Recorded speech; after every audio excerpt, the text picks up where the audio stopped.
Hello friends, my self Rakesh गुजर, BMS second prof student in government Ayurveda college Jaipur. जो stay vacancy 1 का है result वो आ चुका था। तो उसकी कट ऑफ है बहुत ही हाई रही थी। उससे रिलेटेड मैंने वीडियो अभी तक प्रोवाइड नहीं करवाया है। उससे भी क्योंकि मेरे को टाइम नहीं मिल पा रहा था, बट उससे भी ज़्यादा इंपॉर्टेंट चीज़ें हैं कि आपको अगर कॉलेज अलॉट हुई है तो उससे आपका जो कंप्लीट प्रोसेस है डॉक्यूमेंट्स वगैरह का हो गया, अदर जो भी कोई इंस्ट्रक्शंस हैं, वो क्या क्या चीज़ें आपको ध्यान रखनी है, तो वो ज़्यादा इंपॉर्टेंट है।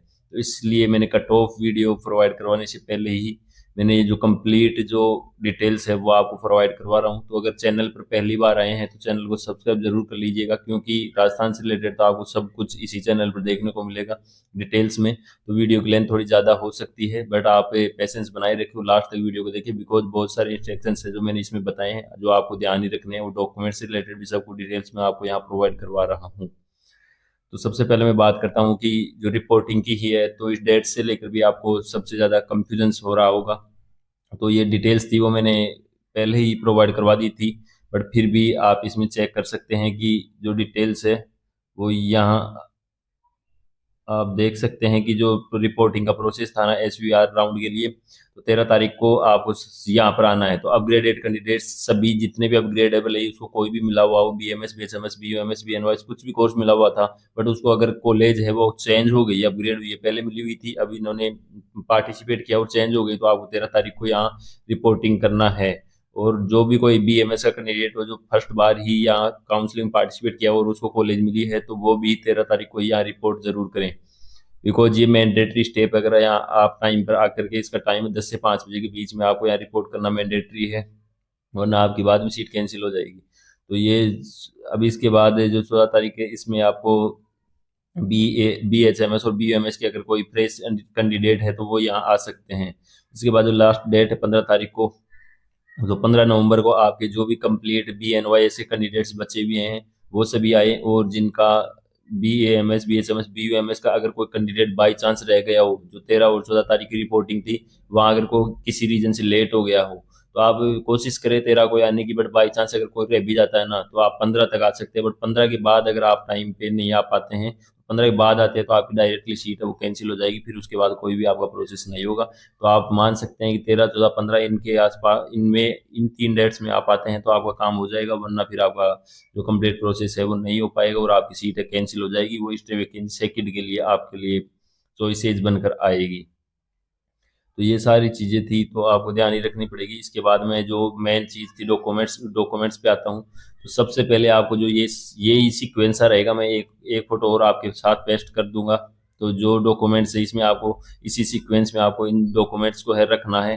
तो डॉक्यूमेंट्स के लिए मैं आपको इंस्ट्रक्शन बता देता हूँ कि आप को कोई भी कॉलेज अलॉट हुआ हो, आपको जो भी कंप्लीट ये डॉक्यूमेंट्स बता रहा हूँ मैं, इसका ओरिजिनल सेट एक होना चाहिए, और फोटो कॉपी के आप अपनी सेफ्टी के लिए 3 डॉक्यूमेंट्स है, इन जो भी कंप्लीट डॉक्यूमेंट्स हैं उनके सभी के 3 3 सेट है, वो फोटो कॉपी आप जरूर करवा लें। आपकी एक फोटो कॉपी सेट तो इसी के साथ आयुष भवन जयपुर में आपके यहाँ ले लिया जाएगा। तो आपको अब जो भी काउंसलिंग का प्रोसेस, सबसे पहले आपको आयुष भवन आना पड़ेगा। तो यहाँ सबसे पहले ये डॉक्यूमेंट्स है, इनका एक ओरिजिनल सेट, एक आपका फोटो कॉपी सेट है, वो ले लिया जाएगा। तो ये कंप्लीट डॉक्यूमेंट्स में बताऊंगा। उसके बाद आपका जहाँ यहाँ से आपका कंप्लीट प्रोसेस होते ही आपको एक फ्री रिसिप्ट दी जाएगी। फ्री रिसिप्ट या चालान को भी बोलते हैं उसको लेकर के आपकी जो भी कॉलेज अलॉटमेंट हुआ है उस कॉलेज में आपको टाइम से पहुंचना है। तो यहाँ पे आपको 2 ही दिन का टाइम दिया गया है, क्योंकि स्टे वैकेंसी राउंड में इतना लंबा टाइम नहीं रहता है कि अदर की जगह की यहाँ 7 दिन का टाइम दिया जाता है, और वहाँ पे मस्ट लिखा हुआ है कि आपको मस्ट 2 दिन में वहाँ रिपोर्ट करना है, क्योंकि उनको भी फिर जो वैकेंट सीट है उसका SVR2 के लिए डाटा है वो भेजना है। तो आप कोशिश करें कि आपको 2 ही दिन में, जब आपकी रिपोर्टिंग हो उसके 2 दिन तक आप वहां जा करके वो रिपोर्ट जरूर कर दे, वरना फिर आपको जो आगे है प्रॉब्लम हो सकती है। तो आपका जैसे ही 13 तारीख को यहाँ प्रोसेस हो जाए, तो 14 या 15 को है आप जा करके जो अलॉटेड कॉलेज है उसमें आप रिपोर्ट जरूर कर दिए। पहले जो सब्सिक्वेंट राउंड्स थे, जो फर्स्ट सेकंड थर्ड, वहाँ 7 दिन का टाइम मिलता था, बट अभी आपको यहाँ 2 ही दिन का टाइम मिलेगा, क्योंकि काउंसलिंग का जैसे जैसे प्रोसेस एंड होने वाला होता है, वहाँ पे डेज की संख्या है वो कम कर दी जाती है। तो आपको 2 दिन में ही कॉलेज में रिपोर्ट करना है। उसके बाद आपका कंप्लीट प्रोसेस हो जाएगा। कॉलेज के डॉक्यूमेंट्स है वो भी मैं आगे आपको प्रोवाइड करवा रहा हूँ। अलॉटमेंट लेटर सबसे पहले आपको, जो आपने रजिस्ट्रेशन किया था उसी पर आप लॉगिन करके चेक करेंगे, तो वहाँ आपको अलॉटमेंट लेटर है डाउनलोड कर लेना है। एप्लीकेशन फॉर्म है फिल्ड बाय कैंडिडेट सेट, तो एप्लीकेशन रजिस्ट्रेशन जो आपने आयुष काउंसलिंग पोर्टल किया था वही चाहिए आपको, नीट वाला नहीं चाहिए।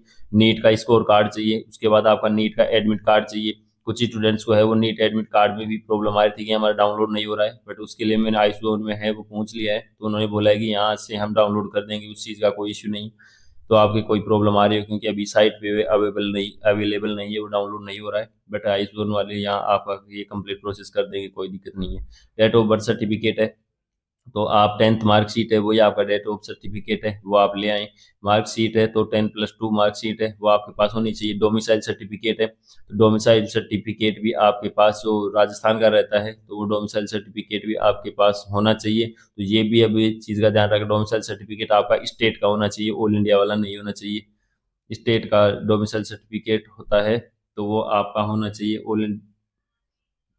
इसके बाद जो वैलिड कास्ट सर्टिफिकेट है, कास्ट सर्टिफिकेट में भी जो आपके अगर दोनों कैटेगरी में रहते हैं, इसमें ऑल इंडिया स्टेट का है ना, तो आपका जो स्टेट का कास्ट सर्टिफिकेट है वो ही होना चाहिए, ऑल इंडिया वाला नहीं चलेगा यहाँ पे। Valid caste certificate OBC MBC SC ST या एसटी ये सब कैटेगरी जो भी आपकी वैलिड कैटेगरी है उसका आप कास्ट सर्टिफिकेट है। और ज़्यादा डोमिसाइल सर्टिफिकेट आपका पुराना भी चल जाता है, बट आपका जो कास्ट सर्टिफिकेट है वो आपका अभी का बना हुआ होना चाहिए। ज़्यादा एससी एसटी रहती है उसमें तो आपका बहुत ज़्यादा रिलैक्सेशन रहता है, बट जो अदर कैटेगरीज रहती है उसमें शायद 6 मंथ का है वो आपकी वैलिडिटी रहती है। ईडब्ल्यू सर्टिफिकेट में भी वही है। पीएचए पीडब्ल्यूडी अगर आप कोई कैंडिडेट एप्लीकेबल है तो वो आप डॉक्यूमेंट्स ला सकते हैं, वार डिफेंस से रिलेटेड है तो। इसके बाद आधार का कॉपी और फोटो आईडी, तो इसमें आप आधार कार्ड पैन कार्ड या वो ड्राइविंग लाइसेंस ऐसे कोई भी आपके पास वैलिड प्रूफ है तो वो आप इसकी ओरिजिनल एक फ़ोटो कॉपी लानी पड़ेगी, इसमें ओरिजिनल तो कुछ होता ही नहीं है। तो ये भी आपके पास एक होना ही चाहिए। ओरिजिनल डॉक्यूमेंट्स का एक कंप्लीट सेट में सभी डॉक्यूमेंट्स रहेंगे। अंडरटेकिंग परफॉर्मेंस 6 है, 50 रुपये का नॉन जुडिशियल स्टाम्प आपको बनवाना है। या आप जो नोटेरी वाले रहते हैं ना, तो नोटेरी आप जहाँ से भी करवाया होगा आपने अदर डॉक्यूमेंट्स भी बनवाए होंगे, तो वहाँ से आप जा करके और ये आप बता सकते हो, या फिर वो आप ये परफॉर्मा है वो उनको ले जाकर दिखा सकते हो। ये परफॉर्मा है आपको जो आपका अलॉटमेंट लेटर है उसका सेकंड या थर्ड पेज होगा, तो अलॉटमेंट लेटर आप जैसे डाउनलोड करोगे वहाँ पे आपको ये फॉर्मेट वो देखने को मिल जाएगा। वो आप नोटेरी करते हैं जो वकील वगैरह उनके पास जा करके और इसकी एक पेज है वो कंप्लीट वो निकलवा लेना, वहाँ आपकी बेसिक डिटेल्स है वो फिल की जाती है। इसके बाद आता है DD in favour of Ayush chairman Ayush admission counselling board payable eight Jaipur. तो इस नाम से आपको अगर डीडी की रिक्वायरमेंट है तो डीडी के लिए बहुत सारे कंफ्यूजन हो रहे हैं, तो इसमें मैं बता देता हूँ आपको। अगर 1 लाख से आपकी कम फीस है तो आपको कोई टेंशन लेने वाली बात नहीं है। 1 लाख से कम आप इजीली यहाँ पर है तो आप ऑनलाइन फीस है वो पेमेंट कर सकते हैं, या ऑनलाइन का फैसिलिटी वो आपको अवेलेबल रहता है, ऑनलाइन आप इजीली है वो कर सकते हो। और अगर 1 लाख से आपकी ज़्यादा है फीस तब आपको ऑफलाइन ही है वो कंप्लीट प्रोसेस है वो करना पड़ेगा। उसमें आयुष काउंसलिंग की जो डीडी है वो बनवानी पड़ेगी। डीडी का मैं प्रोसेस आपको बता दूँ, आपको बैंक में जाना है, वहाँ आप जो डीडी का प्रोसेस है वो किसी भी अकाउंट से कर सकते हैं, आपकी मम्मी का हो पापा को, उसमें भी कोई दिक्कत नहीं है। उसमें ओनली ये चीज़ है कि chairman Ayush admission counselling board payable eight Jaipur, तो ये आपका जो वो नाम है वहाँ पे लिखा जाएगा, उस नाम से डीडी बनवानी है। आपकी जितनी भी फीस रहती है तो उसके अकॉर्डिंग अगर आपकी 8,813 तो 8,813 आपको ऑनलाइन कर सकते हैं, बट आप बनवाना चाहते हैं तो बनवा सकते हैं, बट वो ये है कि वहाँ टाइम भी लगेगा, थोड़ा चार्ज भी लगेगा। क्या ही मतलब अगर ऑनलाइन फैसिलिटी अवेलेबल है तो आप उसका फ़ायदा उठाए तो ऑनलाइन आप कर सकते हैं। इसके अलावा भी अगर आपकी जो DSS RRI की फीस है जैसे 90,000 तो उसमें से आपको 25,000 रुपये लेस करके वो 65,000 की डीडी बनवानी पड़ेगी अगर आपको ज़रूरत है तो, वरना 65,000 आप ऑनलाइन भी कर सकते हैं। इसके अलावा भी प्राइवेट कॉलेज है जिसमें आपको 2,55,000 की डीडी बनवानी है, जिनके लिए 2,80,000 फीस है। तो ये कंप्लीट डिटेल्स थी, मैंने इससे रिलेटेड बता दी, अंडरटेकिंग से रिलेटेड भी मैंने बता दिया आपको। अब ये जो दस्तावेज है यहाँ भी आप इसको थोड़ा सा रोक करके या आप इजीली देख सकते हैं। वो जो सेम डॉक्यूमेंट्स हैं जो मैंने वहाँ बताए हैं वही यहाँ पे जो आयुष्मान में है, यहाँ आओगे आप यहाँ आपको देखने को मिल जाएगा। तो डीडी की भी आप फोटो कॉपी करवा सकते हैं अगर आपके पास डीडी है, नहीं वरना आप ऑनलाइन है इजीली निश्चिंत कर सकते हो, कोई दिक्कत नहीं है। और ये दे रखा है फोटो फोटो सब प्रमाणित प्रति, और ये मूल दस्तावेज के एक सेट प्रमाणित फोटो प्रति। तो इसमें जो एक आपके डॉक्यूमेंट्स रहेंगे ना उसमें आपकी जो कंप्लीट फोटो कॉपी है ना उस पर आपको जहाँ जहाँ स्पेस मिलता है उनको सेल्फ अटेस्टेड करना है, यानी कि आपके जो भी कंप्लीट डॉक्यूमेंट्स है उनके नीचे आपको सिग्नेचर करने हैं। तो सिग्नेचर करने के बाद जो भी कंप्लीट डॉक्यूमेंट्स है उनमें आपको जहाँ भी स्पेस मिलता है साइड में नीचे वहाँ आपको सभी में सिग्नेचर करना है, उसी का मतलब होता है सेल्फ अटेस्टेड। तो यहाँ तक का मैंने कंप्लीट प्रोसेस बता दिया कि यहाँ आपको ऊपर जाना पड़ेगा, टोकन लेना पड़ेगा, टोकन लेने के बाद अंदर जाओगे, अंदर जाने के बाद आपको 2 जगह वेरिफिकेशन टाइप होगा, वहाँ आपको चेक करे जाएंगे डॉक्यूमेंट्स, आपको ये सीक्वेंस में जैसा करके और उनको देना है, जो आपको चेक करेंगे। उसके बाद मेन आपका जो आयुष काउंसलिंग का काउंटर है वहाँ अंदर जाना पड़ेगा, अंदर आपका वेरिफिकेशन होगा, जो मैं शॉर्ट्स वीडियो में आपको दिखाया होगा, वहाँ अच्छे से आपके डॉक्यूमेंट्स है वो सभी चेक किए जाते हैं। लास्ट में फीस ली जाती है, तो फीस का अगर डीडी है तो कोई दिक्कत नहीं है, वरना आप ऑनलाइन करने का वहाँ ऑप्शन मिल जाएगा। इसके बाद आपको यहाँ का कंप्लीट प्रोसेस कराने के बाद एक आपको फ्री रिसिप्ट दी जाएगी, मेनली वही है। तो फ्री रिसिप्ट देते हैं, आपका यहाँ कंप्लीट प्रोसेस हो गया, फ्री रिसिप्ट या चालान कॉपी बोला जाता है, वो आपको मिल जाएगी। उसके बाद आपको उसको लेकर के जाना है, आपको जो अलॉटेड कॉलेज है उसमें। तो आप इस चीज़ का ज़रूर ध्यान रखें कि पहले आपको 7 दिन का टाइम मिलता था, बट अब आपको ओनली 2 दिन का टाइम दे रखा है। इस वैकेंसी राउंड में इतना ज़्यादा टाइम नहीं देते हैं, तो आपको 2 ही दिन में जो कॉलेज अलॉट हुई है वहाँ जा करके आपको रिपोर्ट करना है। तो वहाँ रिपोर्ट करोगे, तो मैं बेसिक डिटेल से वो बता रहा हूँ। ये जो मैं बता रहा हूँ ये बीकानेर कॉलेज की है, राजस्थान की जो बीकानेर कॉलेज है आयुष, उसके ये डॉक्यूमेंट्स हैं। तो आप देख सकते हो कुछ कॉलेजेज में है वो डिफरेंस भी रहेगा, ऐसा नहीं कि ये सेम डॉक्यूमेंट्स है, क्योंकि ये कॉलेज स्पेसिफिक रहते हैं। कॉलेज में अलग अलग, कुछ कॉलेज में 1-2 डॉक्यूमेंट्स है वो एक्स्ट्रा भी मांग लेते हैं, कुछ में कम भी मांग लेते हैं। तो बेसिक आइडिया वो मैं आपको दे दूंगा, तो आप लेकर के जा सकते हैं। ऐसा भी नहीं है वहाँ की आपका डायरेक्ट कैंसिल हो जाएगा रजिस्ट्रेशन या कुछ भी, वहाँ इतनी दिक्कत नहीं आती। अगर कोई कमी रहती है तो वो कॉम्प्रोमाइज़ करके आपको बता देंगे वहाँ, अगर पॉसिबल है तो, वरना फिर आप बाद में ला सकते हैं, इसमें कोई दिक्कत नहीं है। बट आप आयुष भवन में जहाँ रिपोर्ट करते हैं वो डॉक्यूमेंट्स आपके पास मैंडेटरी सभी होने ही चाहिए, वरना फिर यहाँ एफिडेविट वगैरह का बहुत ज़्यादा लफड़ा रहता है। टाइम पे आप रिपोर्टिंग कराने के लिए आए, लेट न हो जाए, वरना आपका एडमिशन वो कैंसिल हो सकता है। अब ये कंप्लीट डॉक्यूमेंट्स आप देख सकते हैं, अलॉटमेंट लेटर है, तो वही चीज़ें हैं जो वहाँ दी थी। तो आप ये फोटोकॉपी सेट ही एक तरीके से यहाँ ओरिजिनल नहीं लिए जाते, ओरिजिनल आपके 2 डॉक्यूमेंट्स ले सकते हैं यहाँ, माइग्रेशन और कैरेक्टर सर्टिफिकेट। माइग्रेशन हो गया, कैरेक्टर और ट्रांसफर सर्टिफिकेट, ये 2-3 चीज़ें वो आपसे ओरिजिनल ले सकते हैं। तो ये 10th marksheet, 12th marksheet, NEET marksheet, तो स्कोर कार्ड हो गया, कास्ट सर्टिफिकेट लेंगे, बोनाफाइड डोमिसाइल सर्टिफिकेट हो गया, माइग्रेशन, ट्रांसफर और कैरेक्टर, ये हैं। तो ये आपके, और ये 2-3 है वो आपसे ओरिजिनल भी ले सकते हैं, ये डॉक्यूमेंट्स वहाँ नहीं लिए थे। या इस दोनों चालान कॉपी आपको बता ही दिया है कि वो फ्री शिफ्ट होती है। नीट एडमिट कार्ड हो गया, बैंक की पासबुक है, पैन कार्ड हो गया, आधार कार्ड हो गया और गैप सर्टिफिकेट है। तो ये आप गैप सर्टिफिकेट भी है वो स्पेसिफिक रहता है, बट आप बनवा लो, क्या ही दिक्कत है। कुछ कॉलेजेज में मांगेंगे नहीं, कुछ में आपसे मांग सकते हैं। अगर पैन कार्ड वगैरह ये बैंक पासबुक वगैरह ये कुछ से कॉलेजेज में मांग सकते हैं, वरना हर में कोई स्पेसिफिक नहीं है, हर कॉलेज में नहीं मांगते हैं ये चीज़ें। बट ये बेसिक है कि यहाँ ऐसे ऐसे डॉक्यूमेंट्स है वो आपसे मांगते हैं, तो आप ले जा सकते हैं। ये दूसरी कॉलेज का आप देख सकते हैं, यहाँ पे आपसे वो 2-3 डॉक्यूमेंट्स है वो नहीं मांगे गए हैं, जो वहाँ पासबुक वगैरह दे रखी है, गैप सर्टिफिकेट भी शायद नहीं है। तो वही रहता है कि कॉलेज स्पेसिफिक रहता है, कुछ कॉलेजेस में मांगते हैं, कुछ में नहीं मांगते हैं। तो आप बेसिक आइडिया लेकर के चल सकते हो, बनवा सकते हो सेफली के लिए, वरना वहाँ आपके जो, ये भी बीकानेर कॉलेज का आप ये फॉर्म देख सकते हो। वहाँ किसी भी कॉलेज में आप जाएंगे तो आपको ऐसा फॉर्म देखने को मिलेगा, यहाँ आपको कंप्लीट डिटेल्स है वो फिल करके और उनको देना है, तब आपका कॉलेज में वहाँ एडमिशन है वो कंप्लीट हो जाएगा। मेन प्रॉब्लम है वो इस चीज़ के लिए भी है कि जो आप ग्रेजुएट स्टूडेंट्स, उनके लिए कौन कौन से डॉक्यूमेंट्स चाहिए, उनको सबसे ज़्यादा कंफ्यूजन हो रहा था कि हमारे को क्या क्या प्रोसेस करना होगा। तो आपको अगर कॉलेज अपग्रेड हुई है, पहले वाले कॉलेज में आपने सब कुछ प्रोसेस कर दिया है, तो आपको सबसे पहले कुछ नहीं करना, आयुष भवन में आना है। जो भी आपको डेट दी गई है वो मैंने पहले बता दी है। तो आयुष भवन में आपको एप्लीकेशन फॉर्म लेके आना है, जो आपने रजिस्ट्रेशन किया था वो आपको एक चाहिए, और न्यू अलॉटमेंट लेटर है, जो आपको अभी न्यू अलॉट हुई है कॉलेज, उसका अलॉटमेंट लेटर चाहिए। पुरानी वाली आपकी फी रिसिप्ट है जो आपको दी गई थी, वो फी रिसिप्ट आप लेकर के आएंगे। और आपको जो कॉलेज अलॉट हुई है उसकी फीस का डिफरेंस है, या आपको पहले कॉलेज कम फीस वाली अलॉट हुई थी, अब ज़्यादा फीस की है, या पहले ज़्यादा की थी और कम की है। अगर कम की है, अब जो कॉलेज अलॉट हुई है कम की है, तो फिर आपको लाने की ज़रूरत नहीं है। बट ये चीज़ है कि आपको एक साथ रिफंड हो सकती है, अगर डीडी फॉर्म में है तो, या फिर ऑनलाइन है तो। आपको ऐसा भी हो सकता है कि लास्ट सिक्योरिटी मिलेगी ना, उस टाइम आपको रिफंड हो। तो आप जो बेसिक है वो आप लेकर के आ सकते हो, यहाँ आपका जो सोल्यूशन है वो कर देंगे कम ज़्यादा फीस का, कि आपको जो भी फीस का डिफरेंस रहेगा वो आप लेकर के आ सकते हो। और डीडी अगर प्राइवेट कॉलेज है तब तो आपको डीडी बनानी पड़ेगी, वरना आप गवर्नमेंट कॉलेजेज हैं या डीएसआर, तो वहाँ आप डीडी मत बनवाओ। आप यहाँ करके सेटल कर लेना उसको, जो भी अमाउंट यहाँ बोले आपको उसके अकॉर्डिंग कम ज़्यादा कर लेना, या तो आपको यहाँ एडजस्ट कर देंगे, वरना फिर आपका जो लास्ट में वो रिफंड कर देंगे। तो ये इनके भी बहुत ज़्यादा कंफ्यूजन थे, वो 4 डॉक्यूमेंट्स आपको लेकर के आना। इसके अलावा अदर डॉक्यूमेंट्स है वो आप साथ ला सकते हैं अगर पॉसिबल है तो, वरना चल जाएगी इनमें काम, बट फिर भी साथ ले आना अगर आपके पास हैं तो।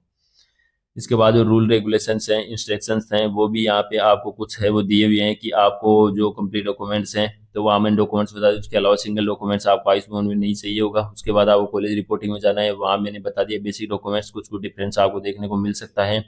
यहाँ भी आप देख सकते हो, आप जो भी डॉक्यूमेंट्स है डिमांड ड्राफ्ट है वो ऑनलाइन भी कर सकते हैं, या फिर डीडी में, डीडी की भी आपके पास फोटो कॉपी होनी चाहिए। बेसिक डॉक्यूमेंट्स आपको बता रहे कि जो मैंने वहाँ कंप्लीट एक एक 1 बाय 1 है बता दिया है। इसके अलावा यहाँ एक चीज़ और लिखी हुई, तो वो 2 डेज में दे रखा है शायद, तो वो 2 डेज वाला कि यहाँ आपका अगर कंप्लीट प्रोसेस से हो गया है, उसके बाद 2 दिन तक आप जो आपको अलॉटेड कॉलेज है उसमें आप रिपोर्ट है वो मस्ट कर दें। After reporting the candidate must join the allotted college in person with in 2 days. तो 2 दिन में आपको यहाँ रिपोर्टिंग करने के बाद 2 दिन में आपको कॉलेज रिपोर्ट करना मस्ट है। तो आप कोशिश करेगी यहाँ से या तो आप डायरेक्ट ही चले जाएं, या जल्दी रिपोर्टिंग करा के आप कॉलेज में चले जाएं। बट ये आप टाइम का ध्यान रखना, कॉलेज 3 या 4 या 5 बजे से पहले पहले वो क्लोज हो जाते हैं, तो टाइम से चले जाएं। या फिर सेकंड डे यहाँ तुरंत रिपोर्टिंग करा के आप सेकंड डे है वो फीस रिसिप्ट आपको मेनली ले जाना है। अदर डॉक्यूमेंट्स है वो मैंने बता दिए कॉलेज रिपोर्टिंग में क्या क्या चाहिए हैं, ये चीज़ें हैं। तो ये आपको कंप्लीट है, डिटेल्स मैंने और बता दी है। और भी कोई मेन पॉइंट है तो मैं बता देता हूँ। allotment shall be provisional process that information application documents loaded by the candidate fails. इसके लिए एक ये और चीज़ है कि आपका अगर कोई भी यहाँ डॉक्यूमेंट्स फेल्स पाया जाता है तो आपका जो कंप्लीट रजिस्ट्रेशन प्रोसेस या जो भी आपका अलॉटमेंट है वो यहाँ से कैंसिल कर दिया जाएगा। सभी डॉक्यूमेंट्स आपकी वेरीफाइड होनी चाहिए, और आपके लिए एक्शन भी हो सकता है अगर आपने यहाँ कुछ गलत इन्फॉर्मेशन दे दी हो तो रिपोर्टिंग के टाइम। ये चीज़ें, इसके अलावा जो आपका अगर आप यहाँ रिपोर्टिंग के लिए वो गलत पाई गई आपका, तो सिक्योरिटी मनी तो फॉरफिट होगी, आपके अलावा एक्शन भी हो सकता है। इसके अलावा स्टे वैकेंसी 2 है, तो उसके लिए भी मैंने बताया लगभग 20 के आसपास है वो स्टार्ट होने के चांस है। SVR2 उसमें भी ये सीट्स के लिए भी एक पॉइंट्स यहाँ दे रखा था कहीं पे कि आपकी जो सीट्स है ना उसका डिस्ट्रीब्यूशन है, अगर कोई बाई चांस बाद में विड्रॉ करता है ना, आपकी सीट मैट्रिक्स आ जाएगी, उसके बाद भी अगर कोई कैंडिडेट ऐसा हो जिन्होंने सीट मैट्रिक्स आने के बाद विड्रॉ कर दिया वो सीट, तो वो सीट भी है डायरेक्ट उसमें इंक्लूड होकर आ जाएगी SVR2 में। तो वहाँ अगर नहीं भी दिखेगी ना तो वहाँ आ जाएगी वो। तो आप सभी को ले जाए जब वो फिल करें, ताकि वहाँ अगर कोई नई न्यू लास्ट में भी कोई ज्वाइन करने के बाद भी कैंडिडेट छोड़ देता है बाई चांस सीट मैट्रिक्स आने के बाद भी, तो वो सीट भी है वो वहाँ डायरेक्टली इंक्लूड कर दी जाएगी, और जिन भी कैंडिडेट वैलिड है वो आपके वहाँ आ जाएंगे।